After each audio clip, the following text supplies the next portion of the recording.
of Hudepohl, TV King of Bowling, took us to Stumps Lanes in Western Hills, and Robin Burrus, making his first appearance on the show, knocked off the veteran George Richmond by 8 pins. In game number 2, Burrus then went on to take on Butch Temke. Temke we saw back in week 3 at the Super Bowl, but Burrus on the last ball wins 170 to 168 to take on the King, Bill Heflin. And Heflin, after spending just a week at the top, was knocked off by Burrus in a landslide, 208 to 161 to win the King in week number 9. Hi everybody and happy Easter. Welcome to week 10 of Hudepohl's TV King of Bowling. I'm Tom Varrato. Bo Hudepohl, we're up in Blue Ash at Strikes and Spares in kind of a homecoming for this lane. It certainly is. We haven't been here since April 12th of 1969. Doesn't look like the lanes have changed much. They've stayed the same. They have, but we are under new ownership. Well, we'll look forward to that new ownership, and I'm sure the bowlers are today. Dave Newrath in the first match. We see a guy who we saw a couple weeks ago, Dave Forwood. Dave Forwood at Kingpin Lanes. We saw him feature some marvelous talents, some good bowling, but today he's bowling injured, Tommy. The jury's still out on Dave. Bad right ankle for Mr. Forwood. His opponent today, a man that we haven't seen at all, Mark Walton.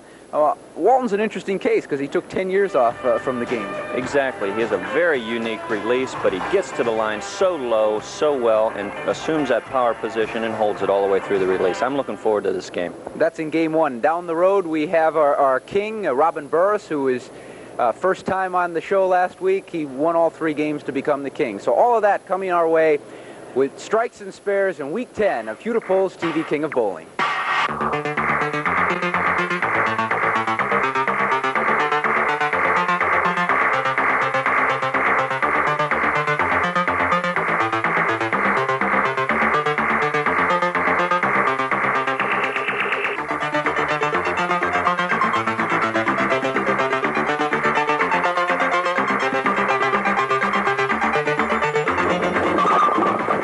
Hudepohl, King of Bowling.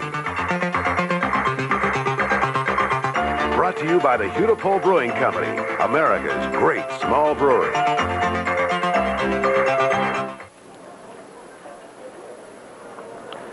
Welcome to week 10 of Hudepohl's TV King of Bowling, and happy Easter. That sign, Go Robin, and an Easter bonnet in the crowd. Robin, of course, Robin Burrus, the king.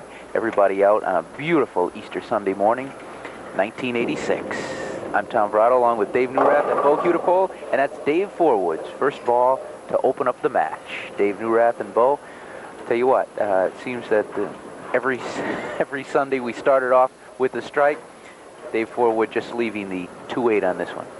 As we mentioned in the opening, Tom, bad ankle. He's going to lose some pivot power. Therefore, he's going to lose some leverage in his release, and we're not going to see the hard back-end roll that Dave Forwood normally has on the ball, but his accuracy still should be there. Interesting story for his opponent, 30-year-old Mark Walton, who bowls out of these very same Strikes and Spares lanes in Blue Ash. Walton took 10 years off from the game of bowling, from 74 to 84. He's in his 3rd year back. He's never been on the King of TV Bowling, and we'll see if the lights affect him. Lights and cameras affect him. Nice ball, first time, and that's a good way to open up, Bo. That's for sure. You know, he's only bowled in a few of the qualifiers this year, so, you know, you don't have to bowl every single week to make the show. Very intimidating look with that goatee. And Mark Walton, 207 average coming in. Bo, we're running out of time so far as to qualify. What do the qualifiers look like next week in Loveland Lanes? Well, we're actually qualifying this weekend. This is our last week of qualifying. Today's the last day, and with it being Easter, we probably have some openings later this afternoon. There's Mr. Walton with 2 in a row. What does the board look like at Loveland? Okay, well, we have Bill Heflin is in the lead. A familiar name. Yes, 739. Alan Runkle, a new face to Cincinnati. This is his first year in Cincinnati bowling. He's out of New York. He has 728. And Terry Ciccone, 716. 637 slow to cash out there. Marietta Williams is our high lady right now with 557. Dave Forwood leaving the 10-pin. If you notice Forwood's right ankle, well, I don't know if you're going to really be able to see it, but the right ankle is the one he hurt 2 days ago, and he's got a shoe that's like 1 size bigger on. He's afraid to tape it because he doesn't want any swelling in that ankle, but as you mentioned, Dave, it's got to be tough to pivot off. I mean, there's got to be a certain amount of pain every time he goes up to the line. Well, you know, there are certain fundamentals that you have to do in bowling, and one of them is your push-off step, or your second to last step is the power step. And that is where you push into the slide and you push off with the toe, and I can tell you from experience, if that right foot is hurt, even though you're not pivoting on it, you are going to lose a lot going into the slide. 41-year-old Dave Forwood, cement mason from Ellesmere, Kentucky. Bowling now some 27 years. And doesn't get the luck of a 27-year vet as he leaves the 5. Yeah, the 5-pin is going to probably visit David several times today because of that lack of power and the weakness in the release that we talked about. The only thing he can hope for is to maybe carry a couple light shakers off the wall. And I doubt seriously that with his injury he'll even be able to do that. Forwood, 3rd frame. Spare of the 5-pin. Bo, in the opening, you mentioned that we're under new ownership here at Strikes and Spares. How about those owners? That's correct. Norval Martin and John Henry are the current owners, and Vi McKinney, who is our queen this week, is the general manager, and I understand she's negotiating. She'd like to buy the bowling center. Vi McKinney, who just happens to be the sister of the man we're going to see in game number 2, Rich Hill. That's correct. Brother-sister team. A bowling family. Keep that money in the family. Mark Walton, 3 in a row. So the first 3 times Mark Walton steps to the line, he puts 10 in the pit, Dave. Yeah, you betcha.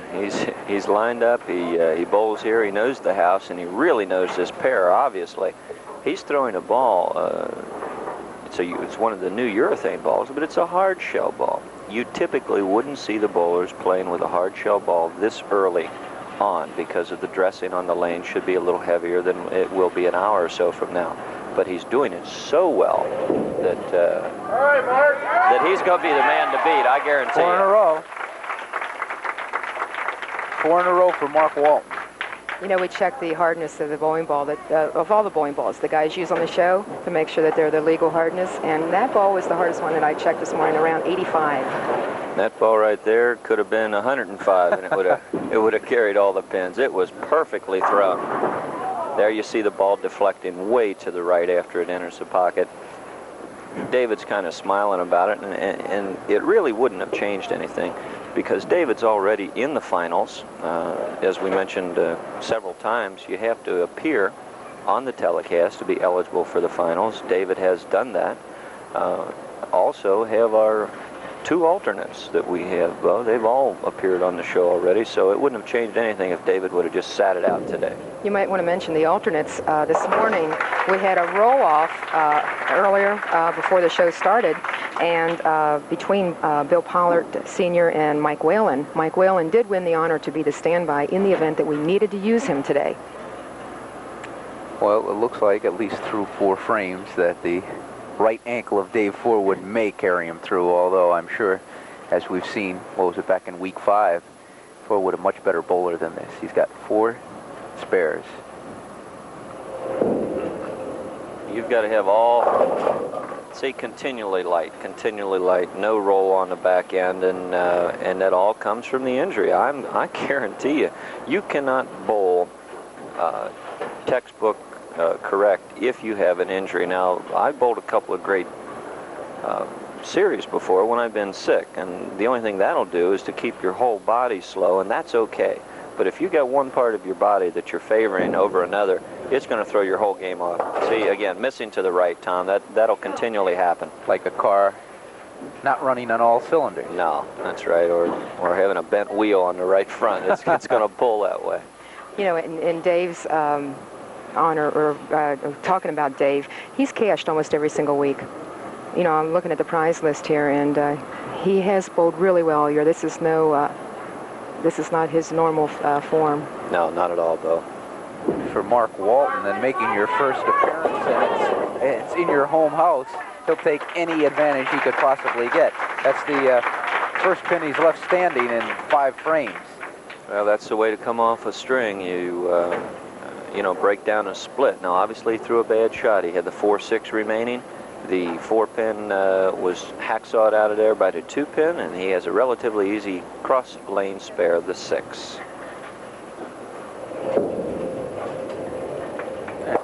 that. Turns his back on it as he takes out a 6. Dave, every week you give your tips, and I've been talking to a lot of people. They've really been benefiting by them. But yesterday I was watching the PBA National Championship up in Toledo, and Nelson Burton Jr. was talking about the proper way to loosen up. And he mentioned that 5 practice games is enough. Now, I would imagine it determines on an individual, but was that valid? I mean, would you say Bo was right on the money when he's talking about 5 practice games to roll a week?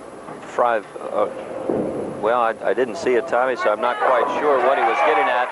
Probably what he mentioned to loosen up before a tournament. Tournament bowlers are normally allowed 3 practice frames on each lane. Now, in our particular King of Bowling tournament, we're allowed 1 shadow ball on each lane, and for me, that's not enough. Of course, I'm a little older and things creak a little bit more. There you look at the score. The advantage, obviously, in Walton's favor. But if he's talking about weekly practice games, well, then 5 is probably very low. And even for the tournament bowlers, that would be extremely low. But if you're bowling real good, you don't have to bowl at all.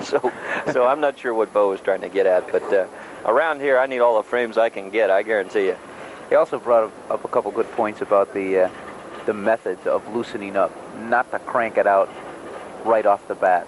Very slow, very deliberate, and just take your time. Do you find any bowlers, especially the younger bowlers, trying to rush it off the bat? You physically can't. I mean, even the young guys, they get up there, your hand's going to be a little stiff and maybe a little sore, and even the young crankers who put their shoes on and they're running down to the lanes and they jump up there right away. Their first ball is obviously going to be a little slower than what they do. It takes 3, 4, 5 shots to build up to speed. Dave Forwood's having a lot of trouble building up to speed because he's got some physical problems. And he takes out the square. Of course, we were alluding to tips. Dave's tip this week will be on the finish. The big finish. The big finish, which Dave Forwood would love to have today, I guarantee you. That's what he's going to be lacking, and we can explain it in depth. As a matter of fact, he injured his ankle specially to be a prime example for our tip. No, he didn't do that. He'd love to be bowling well, and Dave's a very, very staunch competitor. This man right now has got the hammer in his hand, and he is putting it down. Taking advantage of it. You know, our high game could be in jeopardy, gentlemen. You know, we have Daryl Higgins with a 269 and up till now, and I have the TV here. Well, I'll tell you, that's 1 strike closer to taking over Higgins' 269. Now, that the TV that Bo alluded to was our sponsors. That's correct. It's from our 7-Up sponsors, and they brought the television this morning, so we could give it away today if we have to. Maybe they knew something we didn't, Bo. Walton again. A big lanky. Boy, I'll tell you what. He turned sideways, he disappeared, Dave. Does he look like he knows this pair? I think so. 5 and 6 lanes here at Strikes and Spares in Blue Ash. Well, we're on Blue Ash Road, but is this really Blue Ash? It's Deer Park, isn't it? I think it's Deer Park. We're not. They just point me in the direction and say it's out around Blue Ash. That's all. Head east. Forwood leaving the 10 pin. The weak 10, as he is going to be leaving everything weak today. There you see the deficit, insurmountable at this point. Mr. Walton could run away. I mean, he could not throw another ball and win this game. But Mark Walton threw a few more balls, and he took advantage of Dave Forwood's sprained right ankle to go on to a 53-pin win in game number 1. So he'll go on to meet Rich Hill in Hudepohl's TV King of Bowling, game number 2. Last week, Strikes and Spare Lanes, the lady of the hour, Vi McKinney, just happens to work here. 682, Vi, that's great shooting. Congratulations. I've noticed this year in your tournament play, you seam up, you're doing well. What do you attribute that to? Well, the beginning of the season, I had a rough start, and I changed equipment. I went to the urethane equipment, and that's made all the difference in the world. Boy, that's for sure. Great bowling. Is there anybody special here on Easter you'd like to say hi to? I'd like to wish a happy Easter to Jimmy West, my nephew. Oh, that's super. Well, on behalf of the BPA, there's a check, $200, and a plaque to hang above your wall somewhere. Congratulations. Thank you, Dave. And there's by McKinney's brother, Rich Hill, who is the opponent of Mark Walton here in Game 2. Talk about nepotism. Keep it all in the family. Keep it all in the family is right. Nothing wrong with that. Not right, at all. As a matter of fact, there's probably not another sport that encompasses so much of family participation as bowling does. It's tough to get the family of 5 out there and play football. You know, you give the little 3-year-old the ball and you hit him once and he's out of the game, you know? Yes, but 10 years down the road when he's making mega bucks for dad because he's on the tour, you know, you have to get them started early. In bowling, in golf, any of those major money sports like that. Exactly. Get them started early. My little boy, he's 2 years old. He's throwing billiard balls around the house. And his form, he follows through. Sure, Mom loves that. Strike, yeah, into the clock and everything. All right, Dave, Rich Hill, you said when he was throwing his practice balls, nothing but 10s. This man owns this place. I don't mean realistically, but figuratively. And we have something on some of his scores. He's rolled a 837 series here not that long ago. In fact, he's got 3 of them, and I think they probably were all here. 13 300 games. When it comes to bowling, and it comes to strikes and spares lanes, this guy's the guy to beat unless he makes one of his mistakes, and you saw it right there, the ball going high, leaving the 6, 7, 10. A difficult spare for anyone. But the left-handed version of this is even more difficult because here you've got a ball traveling from left to right, trying to make a pin go to the left. Let's watch. Not the way to do it. 6-10, and that opens the door for fellow house bowler Mark Walton. In case you missed the first game, Walton was a winner by a count of 241 to 188 over David the Bad Right Ankle Forwood. If you did miss it, Forwood sprained his right ankle on Friday and it just wasn't himself today. And Walton took advantage of it, but Walton right now trying to take advantage of that open by Rich Hill, second frame. That ball right there will hopefully be converted for a spare, but it's not an easy one as we look at our score sheet. Walton, if he fills the frame, will give him about 40 in the second, which would give him a 12-pin lead. But this is the 3-6. Potential of chopping this spare is always there. You must cover both pins with the ball or try to shoot the pocket. That's the one thing you don't want to do, is chop the 3 off the 6. That's exactly what he did. Well, we've got a you take it, I don't want it situation, and that situation is resulted in a tie game. You know, it could be that since both of these gentlemen bowl here at Strikes and Spares, maybe they're under a little bit more pressure because they know each other real well, and they may compete against each other in league. Plus, they also know that they have the reputation of the house at stake, and they have a nice crowd behind them. Let's see if we can pick it up here on the replay. What a fantastic shot he came up with there. Look at it. Deep knee bend. Great execution. Going right over about the 13th board, throwing the tight line. Look at this. 1-3. No deflection.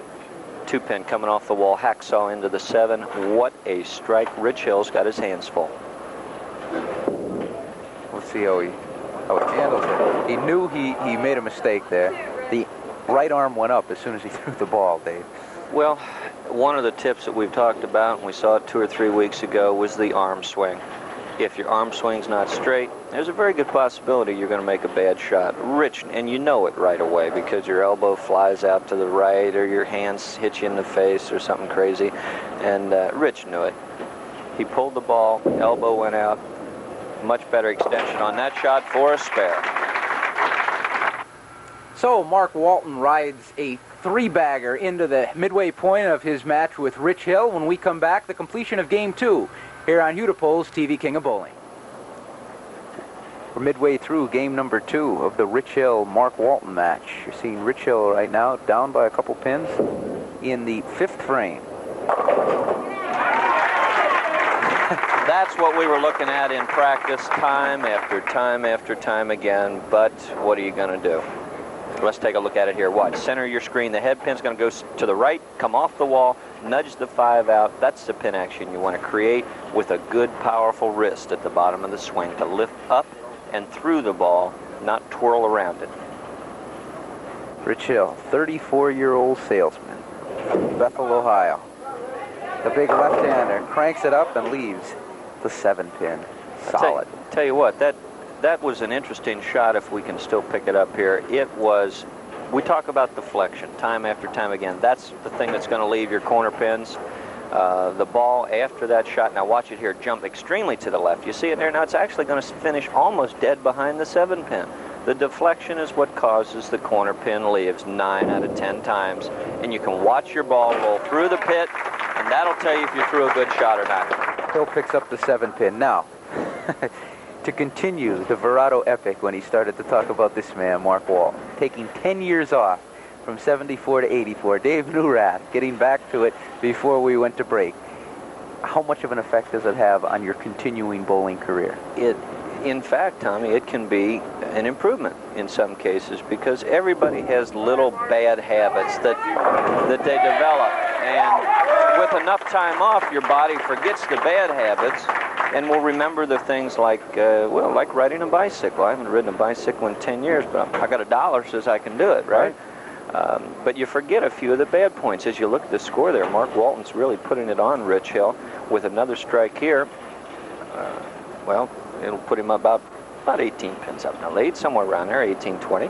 But no, it can actually help you. You'll come back and you'll do the things that your body knows that are right, and you'll forget the things that you were doing wrong. So it can be a help.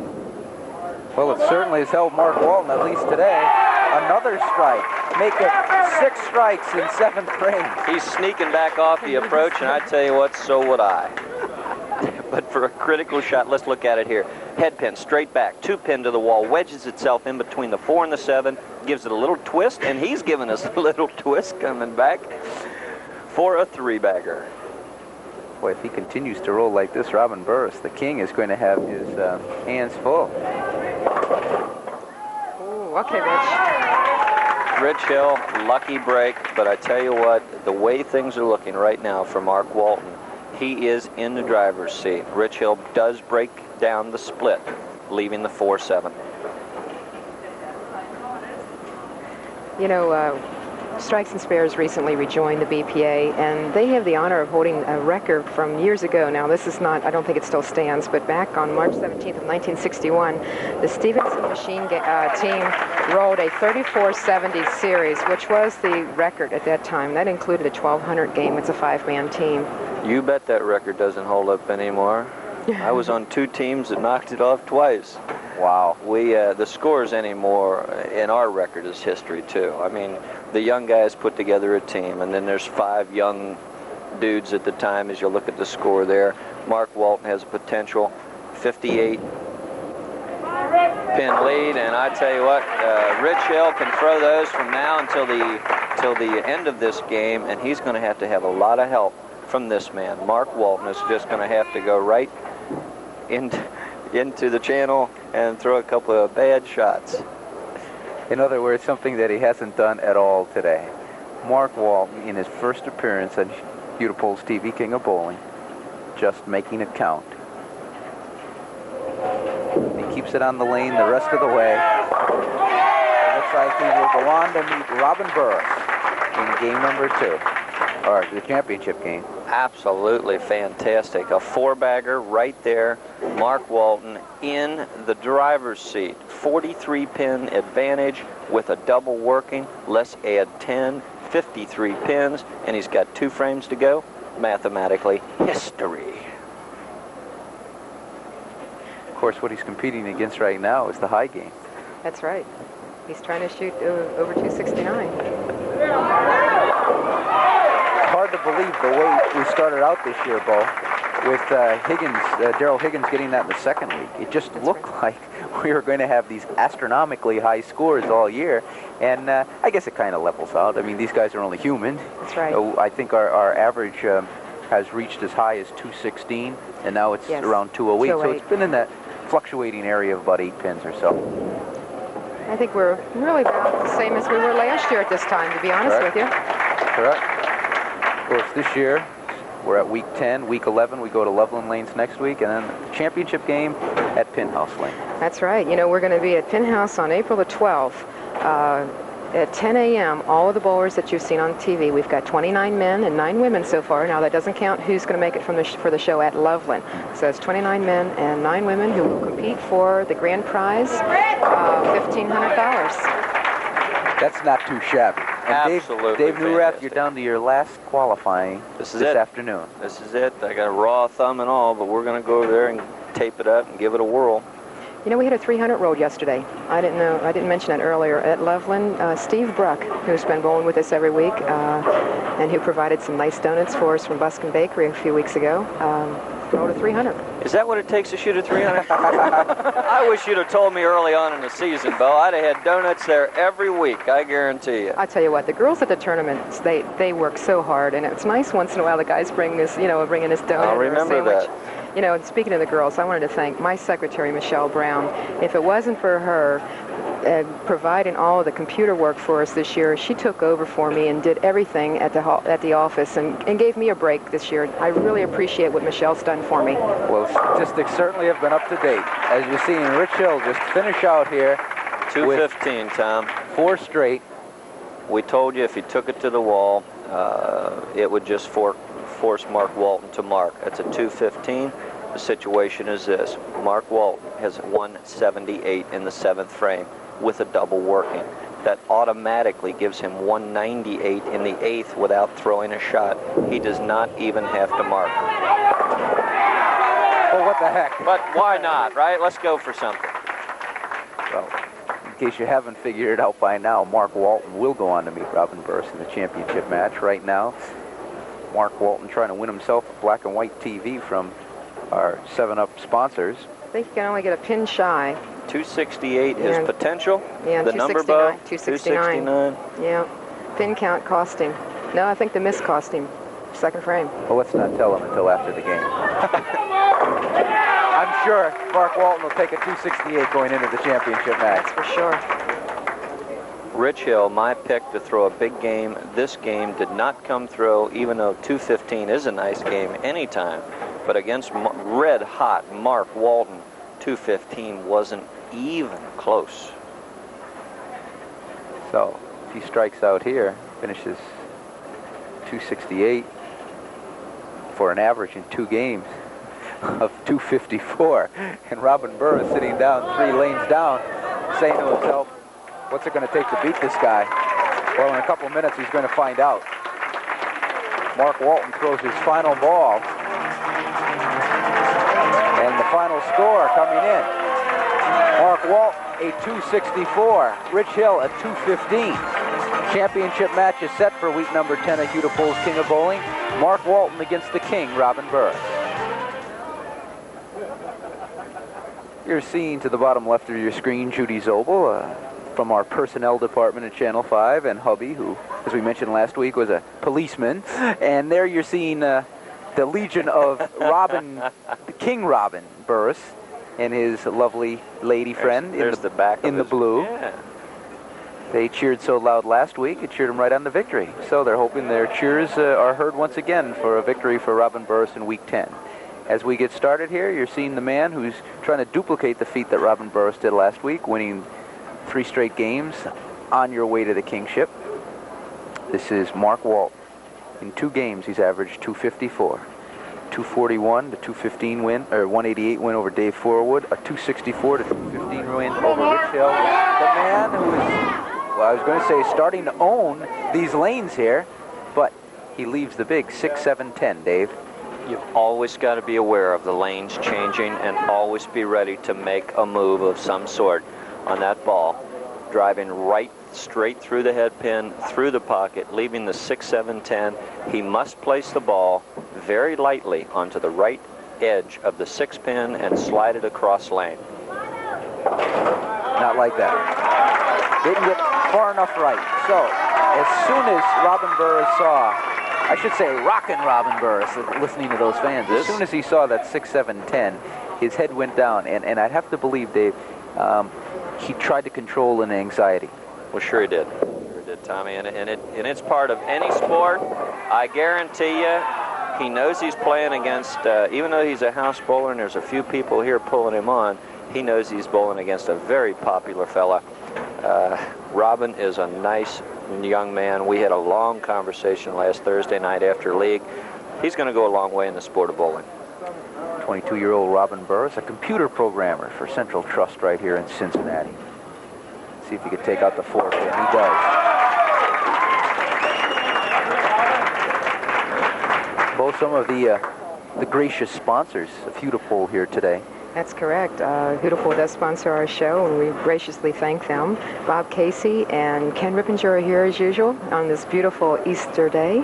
And, you know, 7-Up has a new food service manager, and he was so nice of him to come out this morning, Bob Elfers and his lovely wife. Glad to have them aboard, as we are 7-Up, Hudepohl, and all of our sponsors.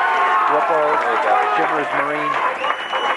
So a strike for Robin Burrus in the second frame. Now, Mark Walton, as he's done the past 2 games, he's going to have to get that string of strikes. I tell you what, right here is what you want to see. Power personified. Look at that ball, still churning and journeying, looking for something else to knock down as it cuts through the pins.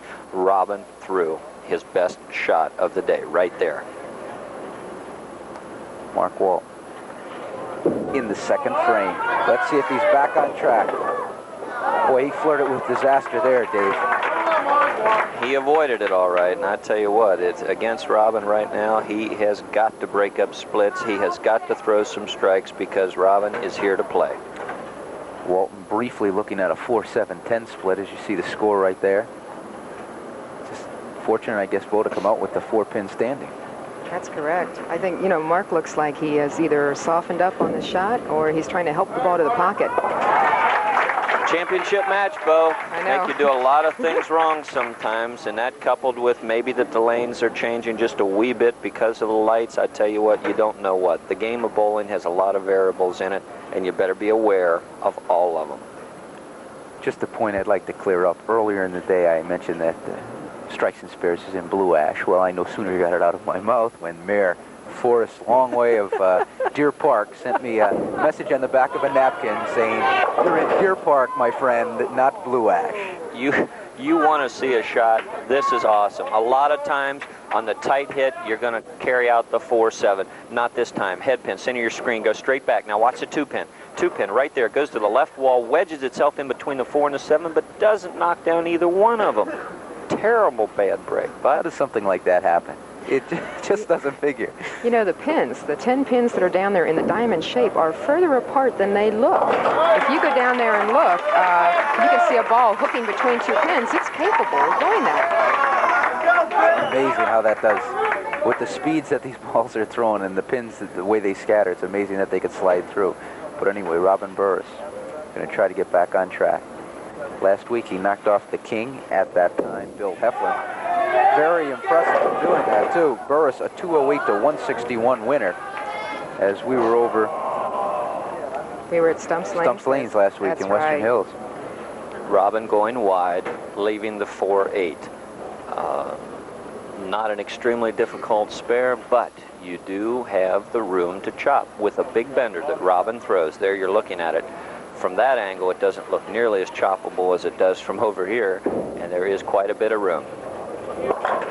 That's the other way to miss it. You had to get the ball on both of them, and you just got the 8. So, I guess Burrus hands the hammer back to the houseman, Mark Walton. And folks, we're going to be with you right to the 10th frame. The match is almost even, within a pin if Mark strikes. To the bitter end, we will be here 2 more weeks. I don't want to see it end. Boy, neither do I. And it seems like it's gone too quickly. Boy, didn't even touch the right side of the pins, Dave. Well, you got it, Tom. He cut right straight through the heart of the pins, leaving the 3, 6, 9, 10. The other spare was difficult. This is extremely difficult. It's a touch shot, Tom. You should place your ball between the 3 and the 6 pin. Let the natural hook on the ball carry through for the 9 and the 6 glance into the 10. Or go outside like that and play it off the wall. Heck, everybody knows that. The Rockin' Robin Legion up there. Oh, boy. Robin Burrus. So long as they fall, Dave. Let's watch it. Right here, goes to the wall. That's the 3-pin coming off and doing the number on the 9, and his fans love it. So a spare for Burrus in the 4th. That's like shanking your 6-iron, hitting the tree, and have it bounce off the tree into the cup, Tommy, right? He'll take it. Walton finally back with the strike, his first of the match. He's going to have to get on his horse if he's going to keep up that 254 average, and I don't think he's going to get it here in the 3rd frame. Dave, for the novice at home, yes. They see three games. Obviously, championship game is going to have some type of pressure attached to it. But a guy like Mark Walton, who's averaging 254 after 2 games, they see a big dip in the 3rd game. Is it just wear on the lanes? Is it just the pressure of the championship game? What do you attribute a game like that? They're on the same 2 lanes. Well, we're talking about it not only here and today with these bowlers, but Bo's got some interesting statistics she's run. Every week the same thing is happening. Bo, run down our average scores. Well, I don't have the exact average for each game. I just know that our first game is an average of 200 pins higher over the whole, the 10 weeks. Okay, so what I'm saying is our first game, we've got like 38, 78, so that's, I can't even tell you. That's not fair. I got Bo and she's got numbers. I've got everything but the statistics but on the average, exact right? average per game. But let me tell you what it comes down to. The last game is always a little lower scoring. Now, why? It's because all the variables we've talked about week after week, Tom. The pressure of the big money game. Yes, that's definitely part of it. The guy that's coming into the last game has some apparent knowledge of the lanes, but are the lanes changing?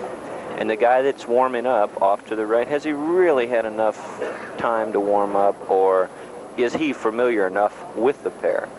I don't know which one it is, or is it a culmination of all of them?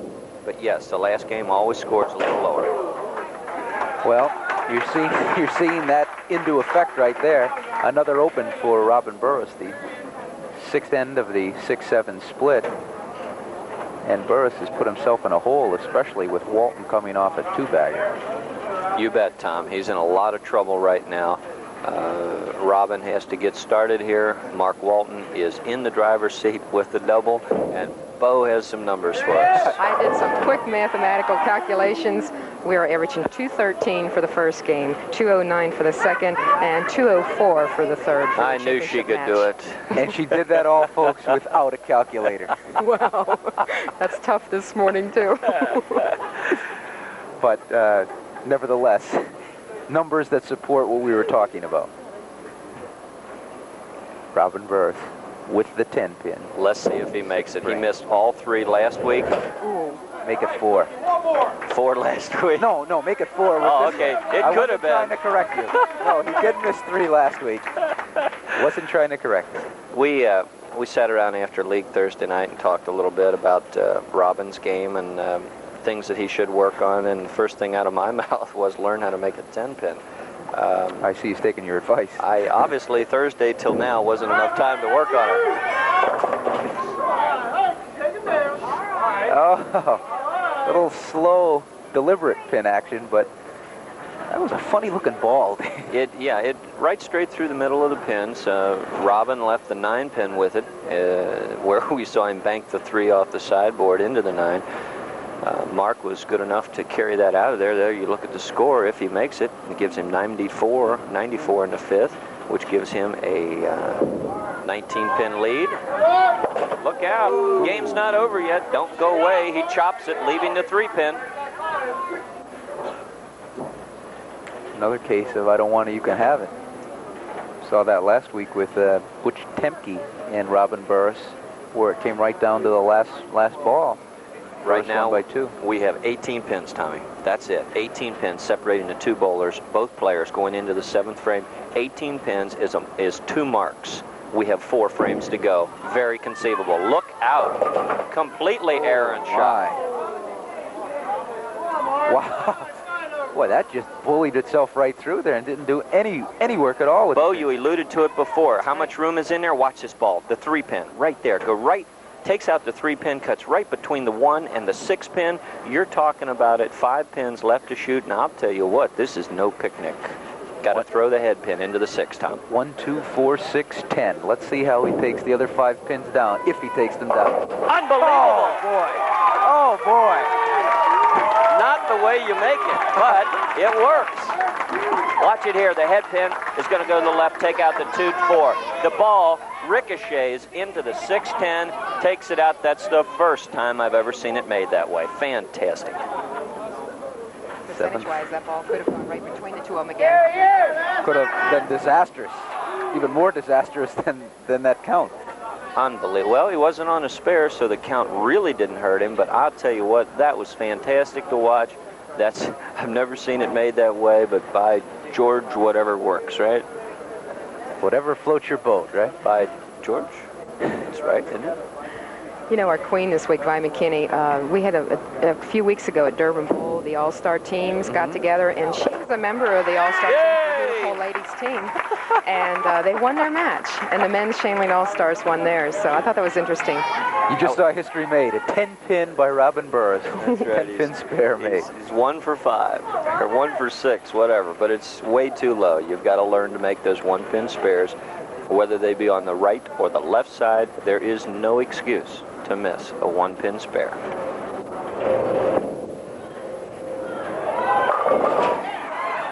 Ten-pin again. The nemesis. Well, Robin Burrus. It's almost like the 10-pin knows it's tough, so he's going to just jump up there all the time and you know, just kind of tantalize him a little bit. But the deflection again. Robin's using too much arc on the ball. There you see the score. Mark Walton, if he fills the 8th frame, will give him 122. That would give him a 19-pin lead over Robin and an advantage of the strike. Oh boy, it just hangs over him like a black cloud, that 10-pin spare. You're not going to bowl well in the big leagues if you can't make your spares. You know, John Gann had that problem when he first started bowling. He threw an awful lot of strikes, like the crankers do, but he could not make the end pin, and I think he finally mastered it, and that's what made him go on the tour and be successful. Well, let's hope Robin can conquer that too. Oh boy. I'll tell you what, I want to see this one on replay. This should be interesting. Watch the head pin, center of your screen. Just going to glance the pin second to the right. There, it just glances the 2. 2 falls into the 5. Pins rolling around. You got 8 pins on the deck there. That's not the way it's supposed to go.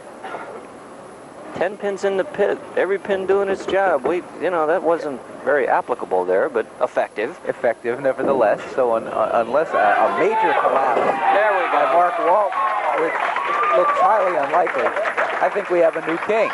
Now, we're seeing just a rundown of the king and how it's gone this year. As you take a look at the score, Walton working on a double. Gives him 150-something, and then primarily gives him a 40-pin lead going into the 10th frame. 10-pin again. Well, if nothing else, Dave, he's getting the opportunity to work on that 10-pin spare today. Yeah, there's only, well, who knows how many thousands of people watch him flag it time after time again. Now that's motivation. Couldn't do this in practice, no. But anyway, reviewing the king. Wait, let's take a look at Robin, first of all. Our king for week number 9. About to be dethroned here, but let's see if he can make the 10. No. See, ladies and gentlemen, he's lifting the ball at home. When you're shooting a cross-lane spare like that, there's no need to put anything on the ball. You keep your hand underneath the shot, you keep your thumb outside or in the 3 o'clock position. I'm talking about right-handers now. And you let your arm swing, take the ball right at the pin. Don't lift it. Don't try to hook it. You're just complicating matters. Work on killing the ball going cross-lane. Well, he got the 10 this time. So he might as well go out in style as he smiles. Now, to review that king. First 3 weeks it was Kim Herman. Kim Herman turned it over to Greg Lothian in week number 4. He took it weeks 4, 5, 6, and 7. And then it was Bill Heflin who dethroned him in week number 8. And then Robin Burrus in week number 9. And Robin Burrus is about to be dethroned by Mark Walton in week number 10. Well, last week, I like Robin. He's got a lot of potential in the game, but last week was more of a fluke than anything else, and Robin and I talked about it. Bill Heflin was not himself, could not figure out the lanes, and didn't bowl anywhere close to what his normal potential was. Robin was the opportunist at the time. He jumped on it. He was our king. But he doesn't quite have the experience yet to be able to retain the kingship for several weeks. But I'll tell you what, he's got a heck of a lot of potential. Look at him, he's smiling. What a personality. He's a nice young man. We'll see him back. Oh, certainly. He goes out with a 141. You know, Dave, that's something that a lot of people don't look at. You could win the kingship. Someone could have a bad day and you could win it in a given week. It's the experience, I guess, when the pressure and the heat is on, to retain it. And that's what separates kids like Robin Burrus from, you know, people like Bill Heflin, who can have a string of 4 or 5 weeks while holding the kingship. Exactly, Tom, and that's not taking anything away from any bowler ever. But I'll tell you what, you become good in this game through years of experience, and you couple that with your enthusiasm and your talent, and you become a lifer in the game of bowling. And but the guy today, the man of the hour, you're looking at him, that's the first smile you've seen out of him today. Mark Walton has bowled fantastically today. I'm very impressed. Good show. Comes from the bottom of the barrel to do it, too. On his own house lanes. Strikes and spares. So, right there, you're looking at the king for week 10, shaking the hand of the king from week 9. Mark Walton, the winner today, 210 to 141 over Robin Burrus. When we come back, we'll present the checks for week number 10 of Hudepohl's TV King of Bowling.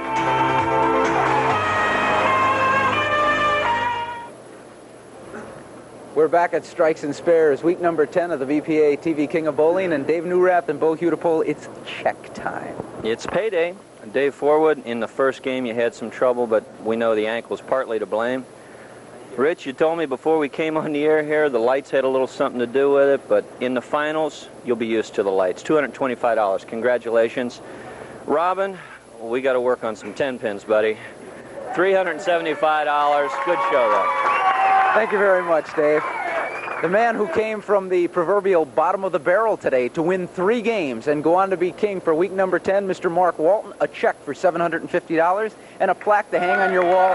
Congratulations. Mark, let me just ask you one thing. When you start out at the bottom and you work your way on the top, what clicked for Mark Walton today? I don't know. Well, at least he's honest about it. Mark Walton, our king for week number 10, and when we come back next week for week number 11 at Loveland Lanes, Mark will defend his kingship. And folks, we're only 2 weeks away from the championship, so why don't you come back and join us next week on Hudepohl's TV King of Bowling.